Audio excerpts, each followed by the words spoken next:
Haleluya. Yang bangga jadi pengikut Yesus bisa lambaikan tangan saudara. Mari sama-sama kita akan belajar kebenaran firman Tuhan. Saya membuat sebuah seri khotbah yang baru. Bapak Ibu, sebuah seri khotbah yang baru selama 4 minggu ke depan. Mulai dari minggu ini kita akan belajar. Mari kita buka Yeskiel 1 ayatnya yang ke-10. Yeskiel 1 ayatnya yang ke-10. Ini menjadi pondasi dari khotbah saya atau khotbah kita selama 1 bulan ke depan. Mari sama-sama kita baca Yeskiel 1 ayatnya yang ke-10. 3, 2, 1, ya. Muka mereka keempatnya mempunyai muka manusia, di depan muka singa, di sebelah kanan muka lembu, dan muka Raja Wali di belakang. Nabi Yeskiel mendapat penglihatan agung tentang bagaimana situasi di tata suci Allah. Di center, di pusatnya tata suci Allah. Nabi Yeskiel mendapat ada 4 makhluk dengan Bapak Ibu 4 muka yang berbeda. Makanya serial khotbah ini saya beri judul 4 Face, 1 Glory. 4 muka, 1 kemuliaan. Ini adalah sebuah serial khotbah pengajaran. Bagi saudara yang ingin tahu kenapa dari banyaknya binatang, kenapa surga memilih yang namanya singa, kenapa surga memilih yang namanya Raja Wali, kenapa surga memilih dalam kitab Yeskiel disebut lembu, dalam kitab Wahyu disebut sebagai domba. Bapak Ibu, dan apa makna 4 gambar ini, 4 muka ini? Karena sangat banyak pembahasannya, saya memilih yang pertama adalah muka yang tampak belakang, yaitu Raja Wali. Mari kita buka kebenaran firman Allah. Saudara, banyak negara memakai lambang burung Raja Wali.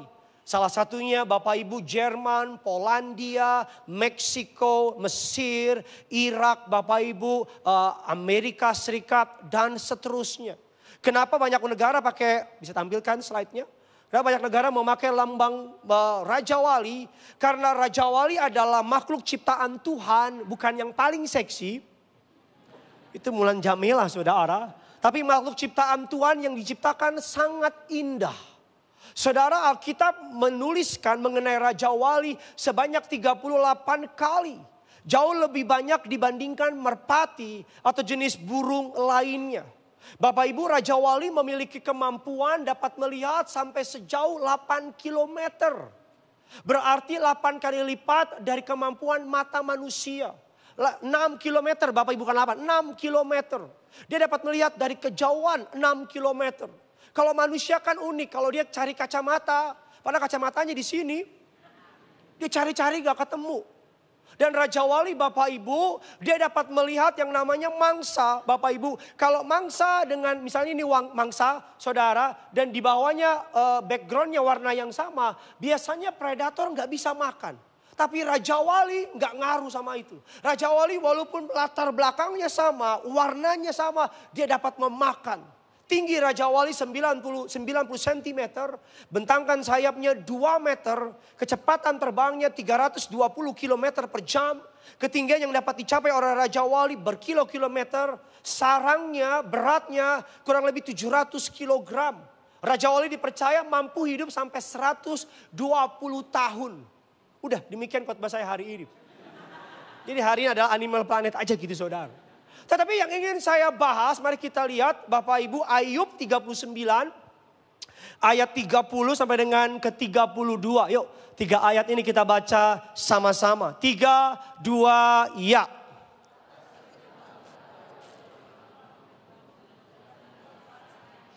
Ayat 31 lebih keras lagi dong. Iya.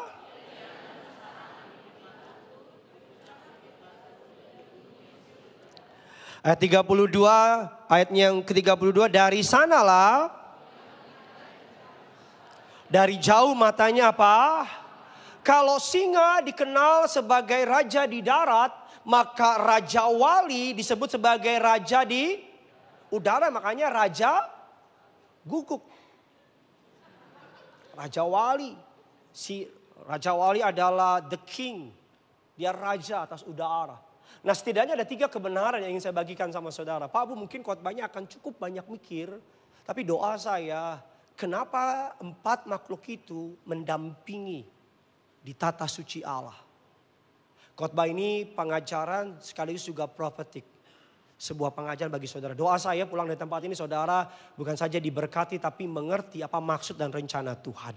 Sama-sama bilang sama saya pasti diberkati. Bilang kiri kanan saudara, kita pasti diberkati. Dan yang pertama, Bapak Ibu, apa karakter burung Raja Wali? Yang pertama, a eagle has a matchless vision. Raja Wali adalah burung yang memiliki penglihatan clear visi. Raja Wali adalah burung yang mampu melihat 6 kilometer. Bapak Ibu, Raja Wali adalah satu-satunya binatang di muka bumi ini yang punya 2 selaput mata. The only one, satu-satunya binatang di muka bumi ini yang punya 2 selaput mata. Mata yang pertama untuk berkelahi, untuk melihat hal-hal yang biasa. Mata yang kedua untuk melihat matahari. Raja Wali adalah binatang, Bapak Ibu, yang memiliki penglihatan tajam. Raja Wali tahu mana mangsa, mana rumput. Raja Wali, kalau manusia kan beda. Manusia bingung membedakan mana istrinya, mana istri orang. Halo? Mana yang halal, mana yang haram.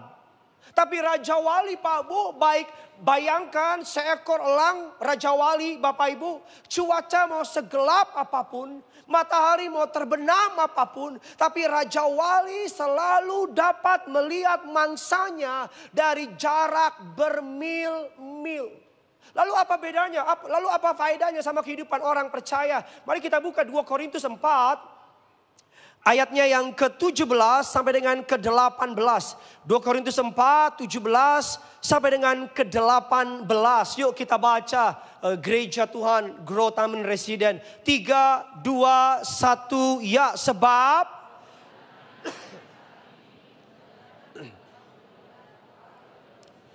jauh lebih besar.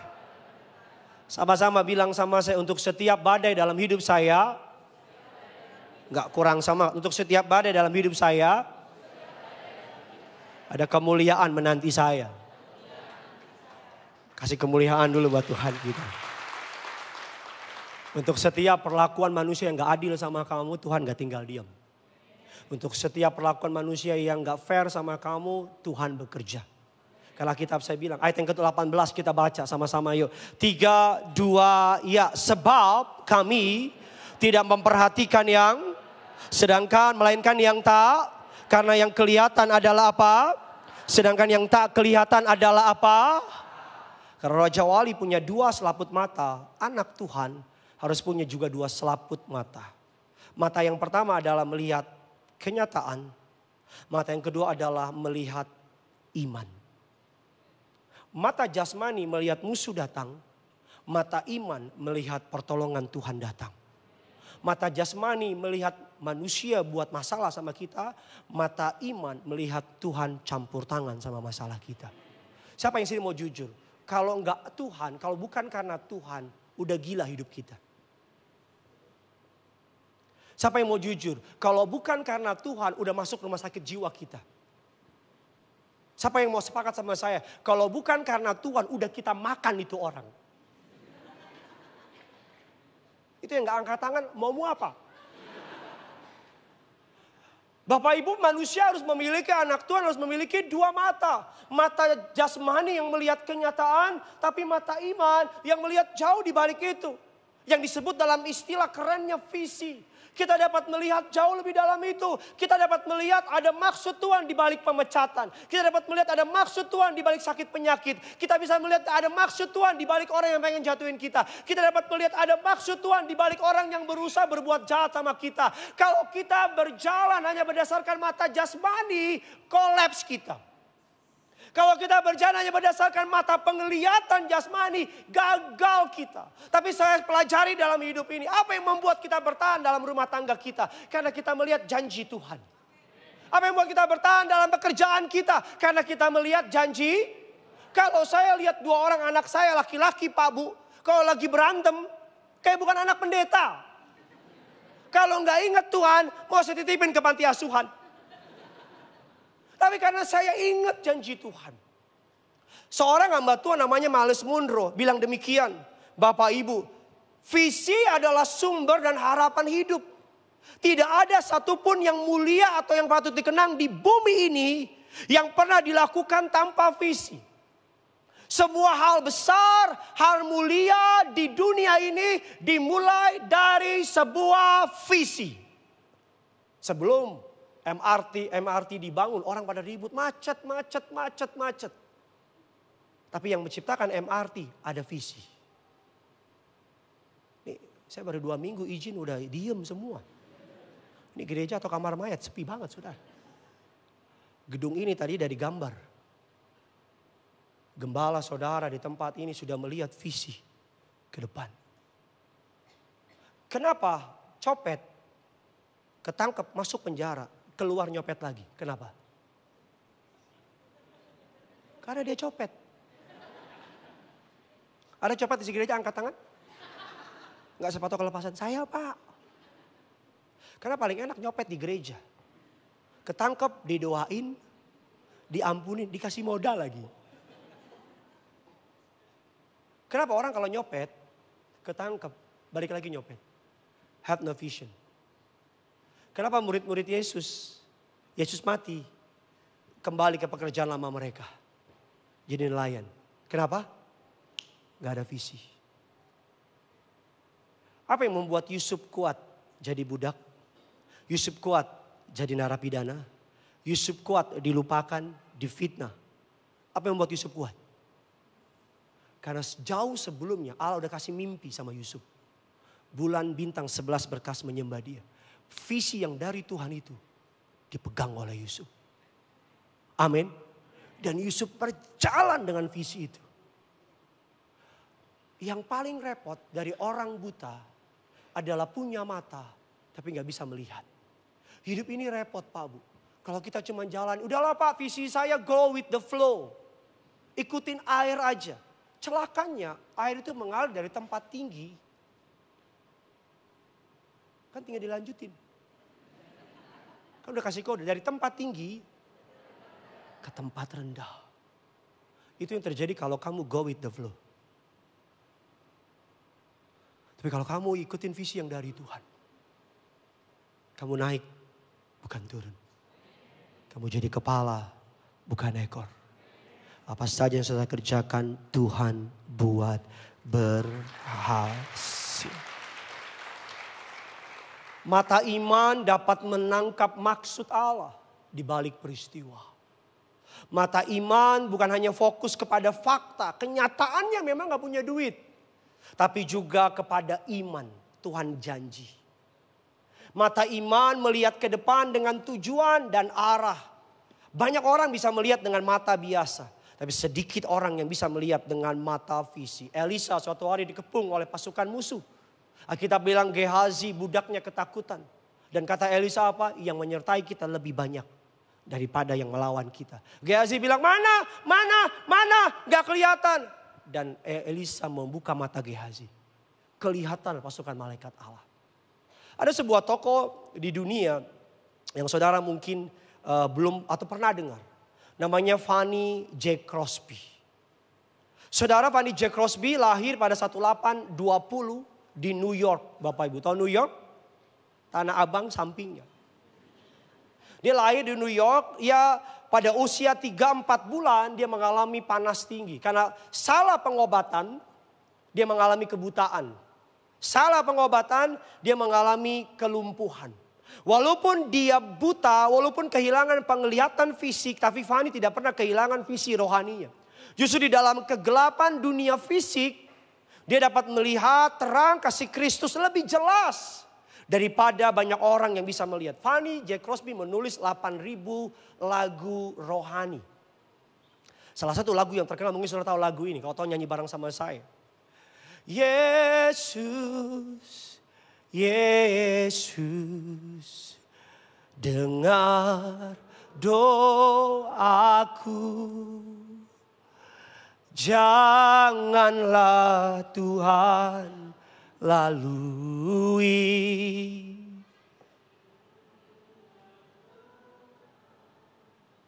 Lagu kedua yang pasti saudara lebih kenal lagi, lagu yang paling terkenal. Kalau memang cocok boleh datang ke rumah. Statue jalan cuek aja. Itu orang gila yang ciptain. Lagu yang diciptakan oleh yang paling terkenal. Ku berbahagia, yakin teguh, Yesus abadi kepunyaanku. Aku warisnya, ku ditebus, ciptaan baru.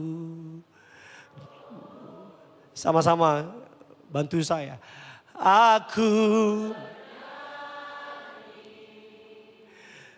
bahagia memuji Yesus selamanya. Aku bernyanyi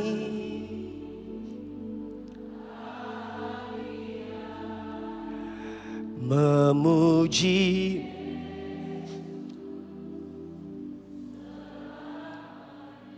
Lumayan lah, lagu kedua baru naik, gak apa-apa. Yang penting bukan di ujung. Memuji Yesus selamanya baru neng. Udah naik Tuhan Yesus. Ketika ditanya oleh seorang hamba Tuhan, jikalau kamu diberi kesempatan hidup kembali, apakah kamu akan tetap memilih buta atau melihat? Ini jawaban yang memberkati saya. Aku akan tetap memilih untuk buta. Karena ketika mataku terbuka pertama kali di surga, yang pertama kali aku lihat adalah wajah penebus. Dengar baik, dengar baik. Saya pendeta yang berusaha real sama saudara. You get what you see. Perspective is everything. Cara kamu memandang, kadang-kadang isunya bukan masalah. Tapi cara kamu memandang masalah adalah isu itu sendiri. Dia buta, dia lumpuh. Tapi menulis 8.000 lagu. Ada orang gak buta, gak lumpuh. Tapi boro-boro nulis lagu. Perspective is everything. Orang lempar bangkai sama kamu bawa, saya selalu bilang orang yang tinggal dalam kepahitan adalah orang yang paling bodoh.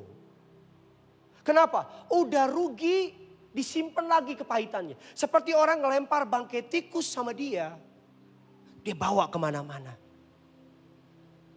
Mau tidur, cium bau bangkai. Kurang ajar tuh orang. Padahal yang kita benci lagi ngorok.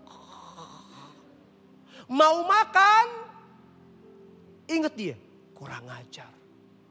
Kita ke gereja, ke Glow, lihat dia, kita pindah ke Glow Kelapa Gading.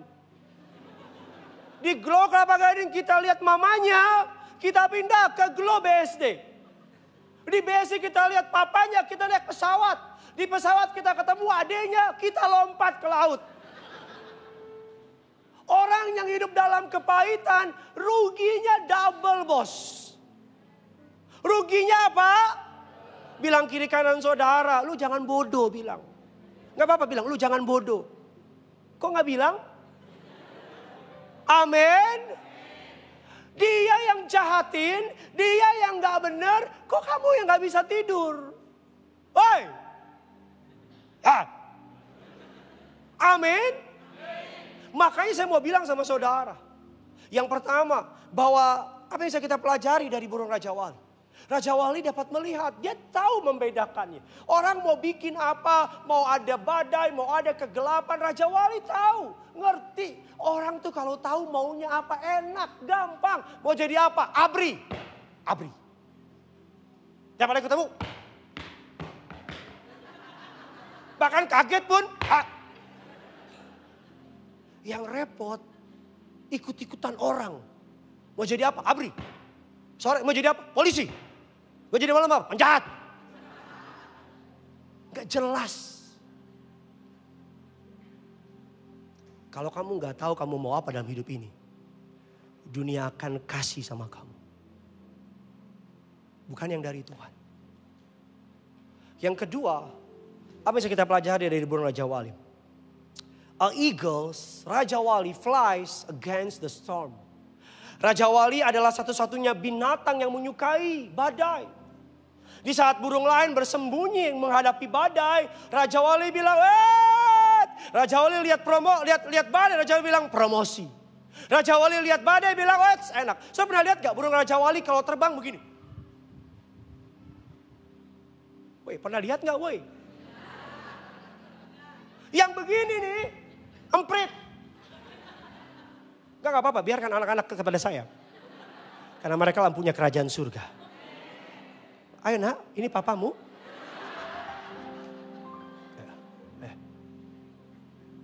Itu papanya apa bukan? Karena muka sama nggak mirip. Ya. Raja Wali Pak Bu, kalau terbang, dia lihat badai, dia cuma begini. Lihat badai dia cuma begini. Yang kompak ya. Raja kalau lihat badai dia cuman lebih semua. Raja Wali Pak kalau ada badai dia cuman. Raja Wali gak pernah begini. Itu burung emprit. Betul gak? Yang membedakan orang besar sama orang kecil, badai. Orang besar lihat badai mati, orang-orang kecil lihat badai mati, gue nih habis nih, gue selesai. Orang besar lihat badai, bilang apa? Promosi, berkat, terobosan, mukjizat dari Tuhan. Amin. Pak Bu, Raja Wali kalau lihat badai, kurang. Dikembangkan sayapnya, dia terbang. Kalau gagak nggak bisa. Gagak cuman kuak, kuak, kuak, kuak, kuak.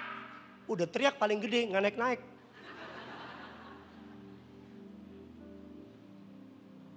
Gagak kuak, kuak, kuak.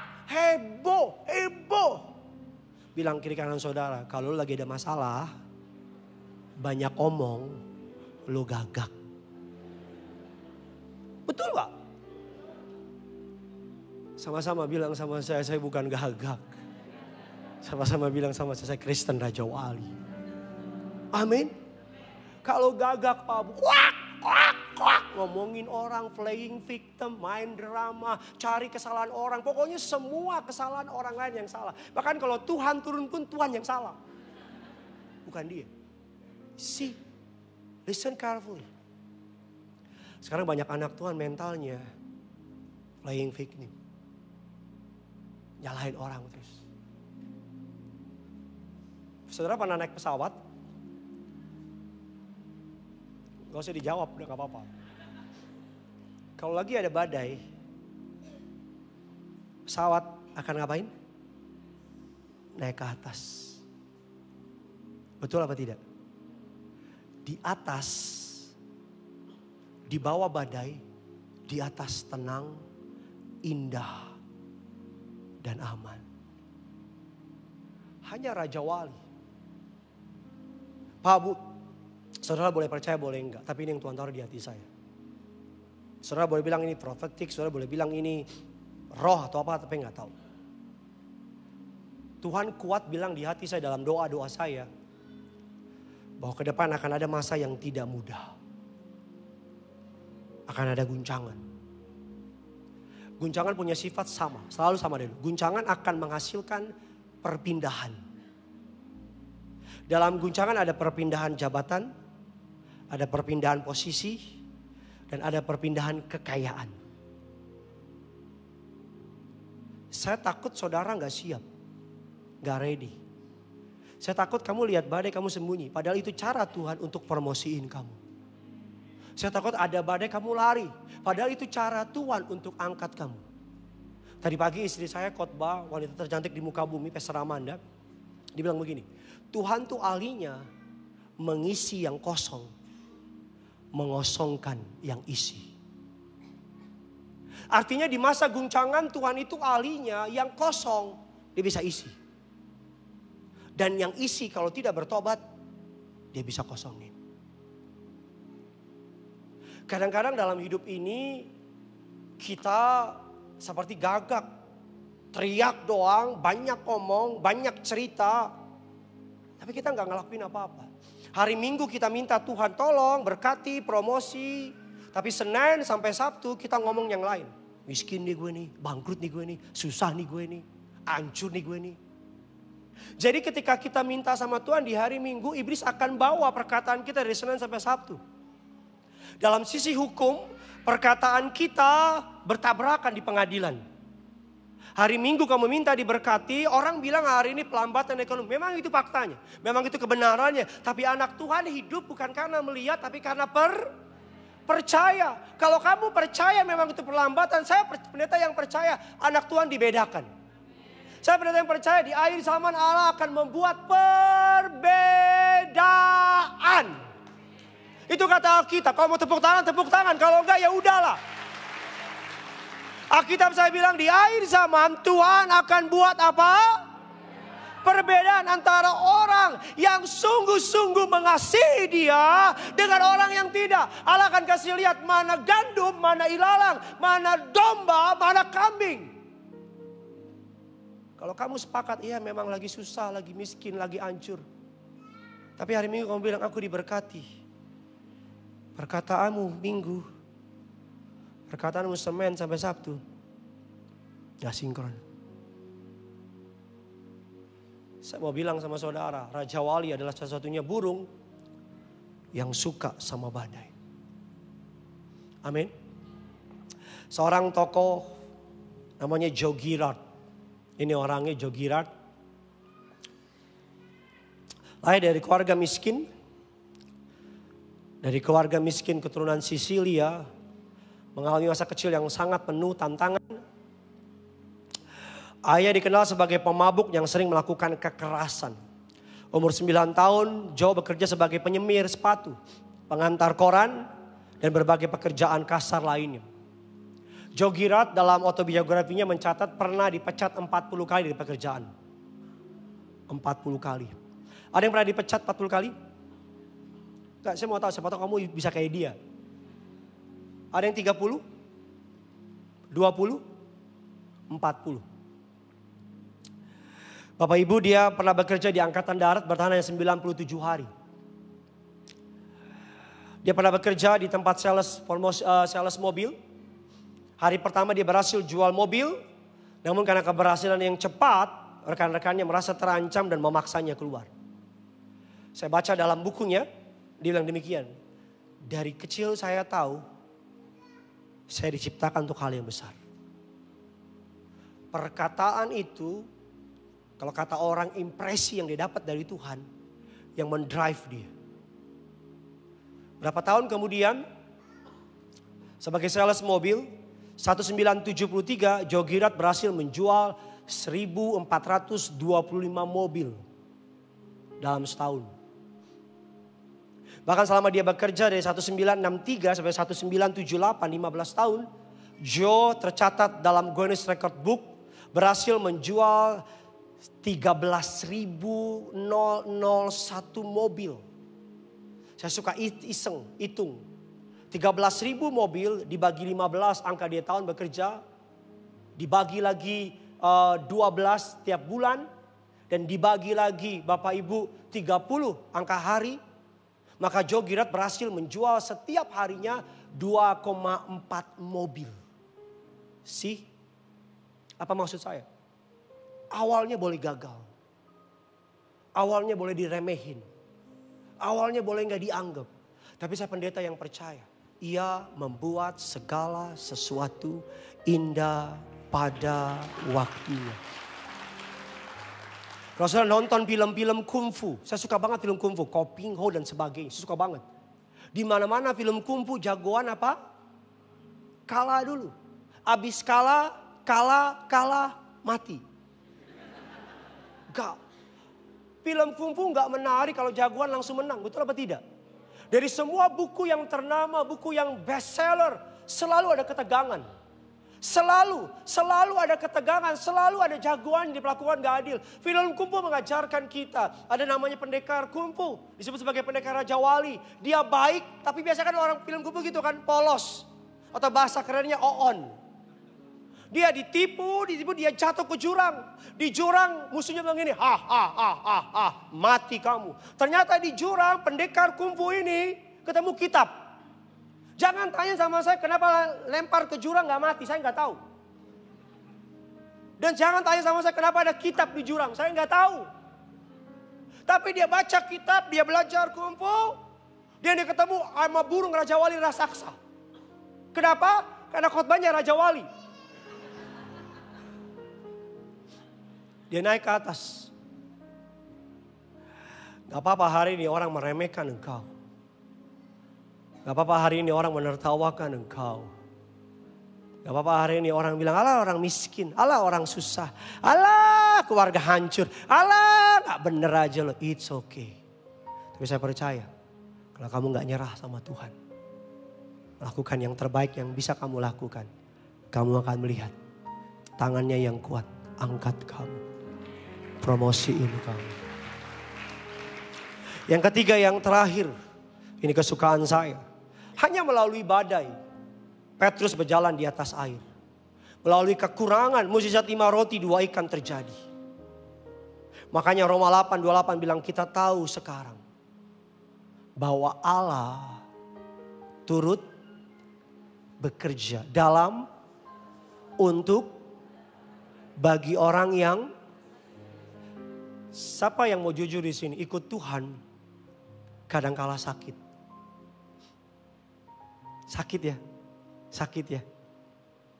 Karena seperti induk Raja Wali mendidik anaknya, demikianlah Tuhan mendidik kita.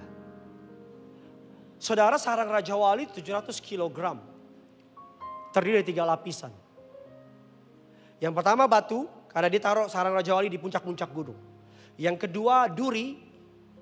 Yang ketiga dan keempat daun dan rumput.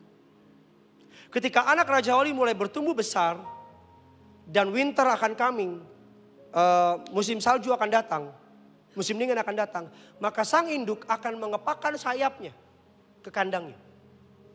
Untuk apa? Agar yang namanya daun, rumput hilang. Dan maka sang anak akan kaget. Dari nyaman tiba-tiba ke kiri ketusuk duri. Kanan tusuk duri. Ke depan tusuk duri. Belakang tusuk duri. Dia akan teriak, sakit papa. Sakit mama. Mungkin dia pikir ke orang tuanya jahat sama dia. Yang anaknya nggak tahu. Kalau dia tidak, ketika dia ditusuk Pak Bu. Akan memproses yang namanya bulu lebih cepat keluar.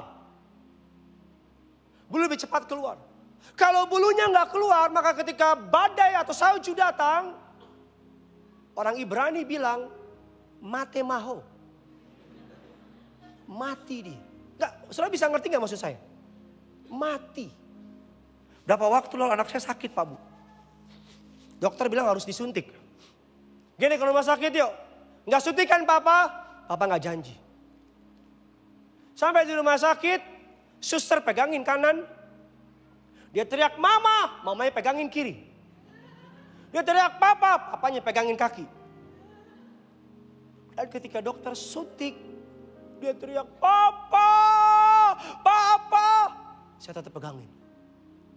Papa jahat, papa gak sayang sama gini. Dan dia makin bingung ketika beres disuntik. Biasanya dia tahu kalau ada yang ganggu anak saya akan orang pertama lompat duluan. Tapi kali ini anaknya nangis, dia papa kok papa ngediemin gini sih. Papa gak sayang sama gini ya. Yang bikin dia bingung ketika selesai disuntik, saya kasih duit dokternya. Makasih ya dok. Bisa nangkap gak? Induk Raja Wali kalau kasih makan anaknya, itu ular setengah matang, setengah mati. Ada yang bilang amin, amin, amin. Setengah matang telur Bambang. Setengah mati. Kenapa? Karena induknya ngajar sang anak untuk fight. Siapa yang mau jujur? Kadang-kadang ketika baru pertama kali bertobat, doa apa aja didengar. Halo? Tapi makin dewasa ikut Tuhan, kok udah doa-doa kok Tuhan kayaknya gak dengar. Halo? Ini kalau gak ada yang jawab saya izin lagi minggu depan nih. Betul gak? Waktu awal-awal ikut Tuhan, tapi makin dewasa ikut Tuhan. Dan yang terakhir, induk Raja Wali kalau ngajar anaknya terbang, kita semua tahu, betul? Dibawa. Mungkin anaknya bilang, Papa di sini aja enak. Anaknya, bapaknya bilang, enggak. Dibawa terbang. Papa, anaknya bilang asik, sih dingin. Yang anaknya nggak tahu, dilepas. Ambil lagi. Mungkin hari ini hidupmu kayak gitu. Lagi di atas. Tiba-tiba Tuhan lepas. Tapi you know what? Dia melakukan itu untuk kebaikan kamu. Tuhan akan memakai cara yang paling sakit untuk menyatakan rancangannya yang paling indah sama saudara.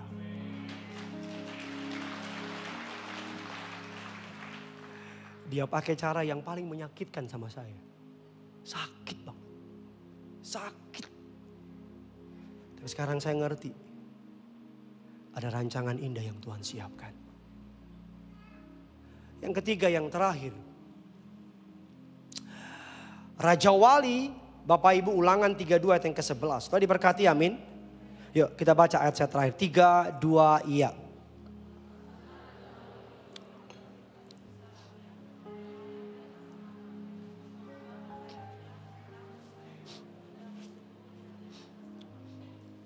Agama ngajar, jadilah seperti Raja Wali, itu agama.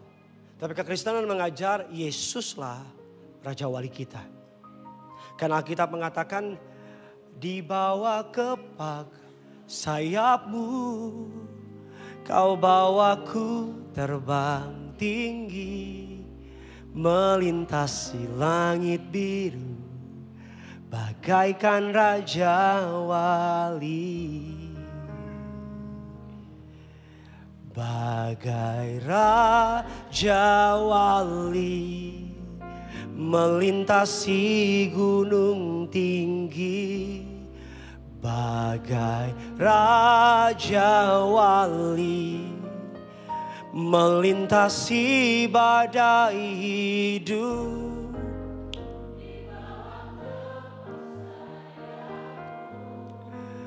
Kau bawaku melintasi. Amin. Saya akan salah ngajar kalau saudara bilang sama saudara, jadilah Raja Wali. Karena Alkitab mengajar, Yesuslah Raja Wali kita. Di bawah kepak sayap Tuhan, kita aman. Kenapa Raja Wali disebut sebagai pergambaran di bait suci Allah? Karena yang pertama, dia menggambarkan Raja Wali, ia turun dari surga, naik kembali ke surga. Ia membawa kita naik bersamanya. Ia memberikan kekuatan ilahi yang memperbarui seperti Raja Wali. Yang menarik Bapak Ibu, Raja Wali kalau bertarung dengan musuhnya, dia selalu membawa musuhnya ke dalam daerah kekuasaannya. Salah satu musuh terbesar Raja Wali adalah ular. Raja Wali kalau bertarung sama ular, kalau bertarung di darat kalah. Karena di darat ular menguasai. Setiap kali Raja Wali bertarung dengan ular, maka ular akan dibawa oleh Raja Wali, dibawa terbang ke daerah teritorinya Raja Wali. Karena di darat ular punya gravitasi, ular punya kelincahan, ular punya kekuatan pijakan. Tapi di udara ular linglung, Pak. Di udara ular nggak punya daya tahan, ular nggak punya koordinasi. Maka ketika di udara ular yang ganas itu dapat dikalahkan oleh Raja Wali. Apa maksud saya? Kalau kamu ngadapin masalah, kamu pahit, kamu kecewa, kamu marah, kamu tersinggung, berarti kamu sedang ikutin cara main iblis. Kalau kamu punya masalah, kamu ikutin pahit, marah, kecewa. Orang main uang, kamu main uang. Orang pakai pejabat, kamu pakai pejabat. Orang pakai cara kotor, kamu pakai cara kotor. Kalau kamu ikutin cara dunia, cara iblis bekerja, kamu nggak menang. Maksud dari saya adalah salah satu ciri dari Raja Wali. Setiap kali menghadapi musuh, musuhnya dibawa tinggi. Dibawa terbang tinggi. Bicara kalau kamu punya masalah. Kalau kamu lawan buaya di air, kamu kalah. Tapi kalau kamu lawan buaya di darat, kalah juga sih.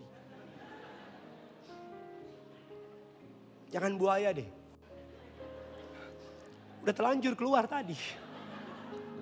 Kalau kamu lawan paus di air, kamu kalah. Kamu lawan paus di patikan, lebih kalah lagi. Jangan paus, bahaya. Itu orang Katolik marah. Kalau kamu lawan kelinci.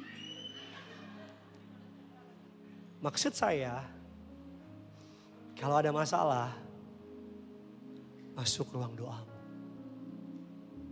Bawa ke dalam hadiratnya. Amin. Ada masalah, masuk ruang doa. Bawa dalam hadirat. Ada masalah, masuk ruang doa, bawa dalam hadirat. Kamu gak mungkin kalah. Kamu pasti menang. Amin.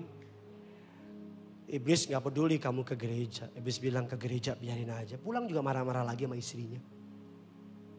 Iblis gak peduli kamu, biarin pelayanan. Pulang juga maki-maki lagi istrinya. Iblis akan mulai deg-degan ketika tiap malam kamu masuk ke ruang doa. Tuhan, aku ditekan di kantor Tuhan. Tapi aku minta tolong aku. Iblis akan mulai japri grup iblis. Mereka punya grup WA iblis. Dan bilang ini gawat nih bos. Target kita udah mulai masuk ke dalam hadirat yang maha tinggi. Gimana nih bos? Sikat. Saya mau bilang ya.